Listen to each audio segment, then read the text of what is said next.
Ko'plab hududlarda kuchli shamollar esishi mumkin, changlar ko'tarilishi mumkin. Yana qizib ketadi. Kunduz kunlari nechaga chiqadi? 38-40 daraja, 41-42 2-avgust holatiga kuchli El Niño boshlandi. Sentyabr, oktyabrda yog'ingarchiliklar ko'p bo'ladi. Shunga qarab, demak, tayyorgarligini ko'rish kerak. Barcha oylarimiz namgarchilik, yashil ranglarda ko'rsatyapti ular. Deyarli har oy o'tmishga nisbatan 1-2 daraja issiq bo'lishi mumkin ekan. Assalomu alaykum. Qishloq xo'jaligi ob-havo bo'yicha ko'rsatuvi. Erkin aka, assalomu alaykum.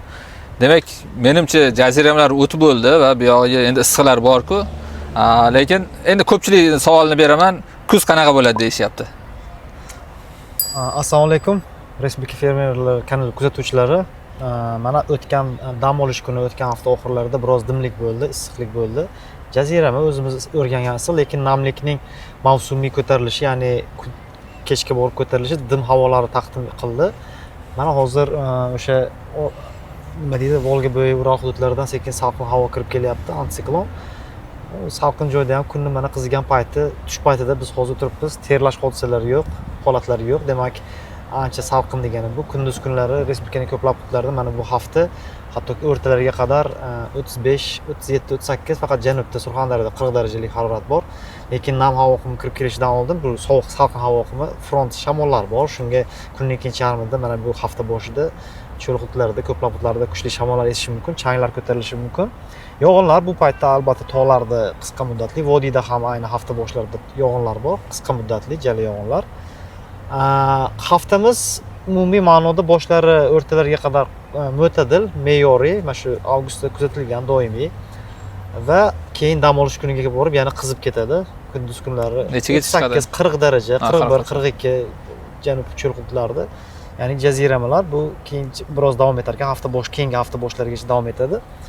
Va shu bilan chilishib chiqqanda shu bilan sekin hafta o'rtasidan boshlab sekin haroratning pasayishi, hattoki mana ikkinchi o'n kunligidan aytilyapti, ikkinchi o'n kunlikning o'rtalaridan sekin mana yog'inlar, endi xuddiki avgust ikkinchi o'n kunligida yog'ingarchiliklar bor. Yarmidan yog'inlar bor. Tekislik hududlarda? Tekislik hududlarda ham yog'ishi mumkin. 1-2-3 millimetrli yog'inlar prognozlar chiqib kelyapti. Umuman olganda uzoq muddatli ob-havo prognozlari mana kecha kuni Jahon meteorologik tashkiloti avgustdan oktyabr oyiga qadar dunyoda bo'lishi mumkin bo'lgan bir vaziyatni taqdim qildi. Ya'ni harorat qanaqa chetlashib ketadi ko'p yillik me'yorga nisbatan yoki yog'ingarchilikda qanaqa vaziyatlar bor va ular alomatlari endi kengayapti. Faqat ular El Niño, La Niño bilan foydalanishardi. Oldinlari aytib o'tganmiz, juda ham ko'p analik usullar bilan birgalikda. Endi hozir mana Hind okeani dipol, biz doim aytib yurgan o'sha Hind okeani shimolidagi suv haroratining isib sovish hodisasiga ham ular e'tibor berishyapti va umumiy mana shu ikkitasi ham qizib ketyapti. El Niño ham, ya'ni suv harorati hozir mana aytib o'tmoqchiman, biz hozir 2-avgust holatiga kuchli El Niño boshlandi. Biz bu hodisani o'tgan yil oktyabrdan beri aytib, avgustda super El Niño bo'ladi. O'rtacha suv harorati Tinch okeani markazida 3 darajaga qizib ketadi. Dedik, mana 3 darajaga qizib 2 darajadan o'tib ketyapti sekin-asta. Dunyo xaritasida 30-yil holatiga El Niño qanaqa vaziyatda shakllangan fazasini joylashtiryapmiz va umumiy ma'noda prognozlar ham o'sha 20 ga 30 ga yaqin iqlim markazlari, xalqaro iqlim markazlari beryapti super El Niñoga signal.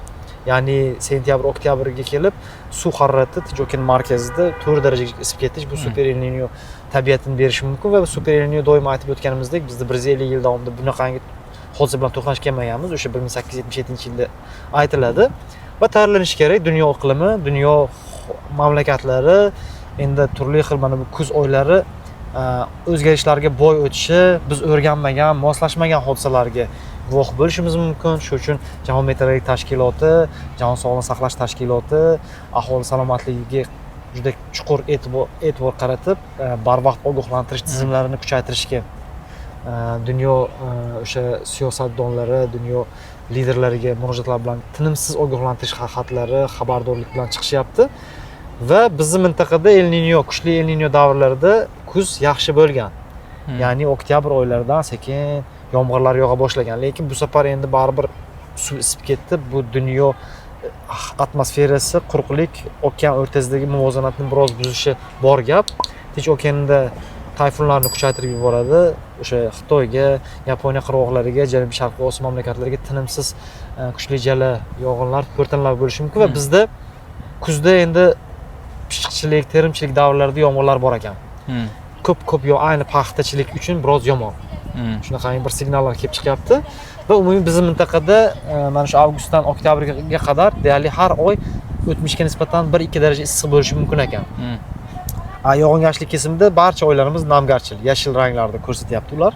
Va hamma oylarimizda me'yori o'zi aslida avgust bilan sentyabrda eng kam yilli yog'ingarchilik kuzatiladigan davri va bu paytda yog'ayotgan yomg'ir aslida suv balansini hech qanaqangi yaxshilab yomonlab qo'ymaydi. Ya'ni masalan mana ta'sir ko'rsatmaydi. O'zgarmaydi o'zi ham mana va nihoyat biz doimo aytib o'zimiz xarid tayyorlardik va mana o'zlari sekin biz tayyorlab kelgan xaritani yuqori aniqlikda ular o'rtacha oylik harorat bilan berib ko'rsatyapti. Mana o'sha havo haroratini maslahatimiz. Endi bu yo'g'ay dehqonlarga to'g'risini aytaman, oylik harorat emas, shu kuzda yig'im terim endi qiziq bo'lyapti. Hozir aytyapsiz-ku, mana sentyabr, oktyabrda yog'ingarchiliklar ko'p bo'ladi. Shunga qarab, demak, tayyorgarligini ko'rish kerak, to'g'ri? Mana o'zi vazirimizni o'zi ham chiqib o'sha tezroq o'sha pishiradigan etifon misol uchun etilen gazini ishlab chiqaradi, uni sepgandan keyin va tezroq qarib o'sha tezroq pishadi. Endi bargidan hosilga beradi kuchini.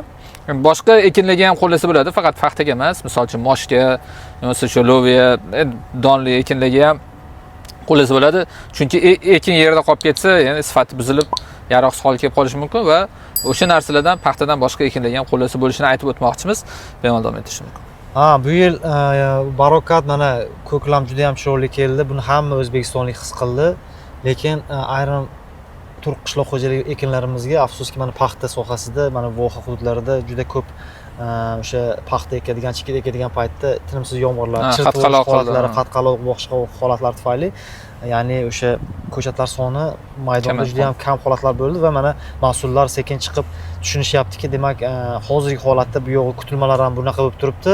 Shuni hisobiga mana o'sha defoliatsiya ishlarida endi bu ham o'sha defoliatsiya bargi to'kish va asosan hosilga kuch berish, gullarga, shonalarga tukkan nima deydi, hosilni kuchaytirib ko'proq vazn olish uchun o'sha tanani tezlashtirish harakati. Barg o'rniga shunga sekin va shunaqangi davrga o'zi ancha oldin aytilayotdi. Biz sekin mana shunaqangi hisoblashib kirib boramiz deyilyapti va o'ylaymizki, mana shu paxta sektorida ham kuz oylarimizdagi o'sha yig'im terimiga ancha baribir bunaqangi kutilmalardan keyin kuzda, sentyabrda, oktyabrda endi yog'inlar bor. Yog'inlar ham endi bahoriy yomg'ir deyish xato hisoblanadi yoki kuzda ham endi chaqmoq momaqaldiroqli qayerdir katta talofatlar. Chunki juda ham ko'p markazlar aytayaptiki, Kamoliddin aka, Markaziy Osiyo mamlakatlari kelgusida shunaqangi sel suv toshqin xavfiga ko'proq duchor bo'ladi. Bu degani suv yaxshi bo'lib qolar ekan, biz o'sha qishloq xo'jaligini yaxshi yuritar ekan deyishimizga olib keladigan xulosa emas bu.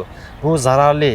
Ya'ni uni ushlab qolish imkoniyati bo'lsagina siz undan uni boshqarishingiz mumkin-da, lekin u hamma urib ketib, boshqa bo'lib, u namgarchilikni qo'shadi. Bahor dediki, birdaniga bir joyga yog'ib o'tib ketadigan. Maydalab yog'adigan yog'inlar o'rniga endi biz hatto qishda ham chaqmoq momaqaldiroqli hodisalarga bu El Niño'da, super El Niño va bunaqangi Hind okeani shimolidagi suvning isishida to'qnash kelishimiz mumkin va tayyorlanishimiz kerak hozirdan. Hozircha shu. Katta rahmat. Albatta oxirigacha kuzatganlar uchun rahmat va izohlarga fikr va tanqidlarni yozib qo'ying va albatta agar ulanmagan bo'lsangiz kanalimizga ulanib qo'ying. Katta rahmat. Sog' bo'ling.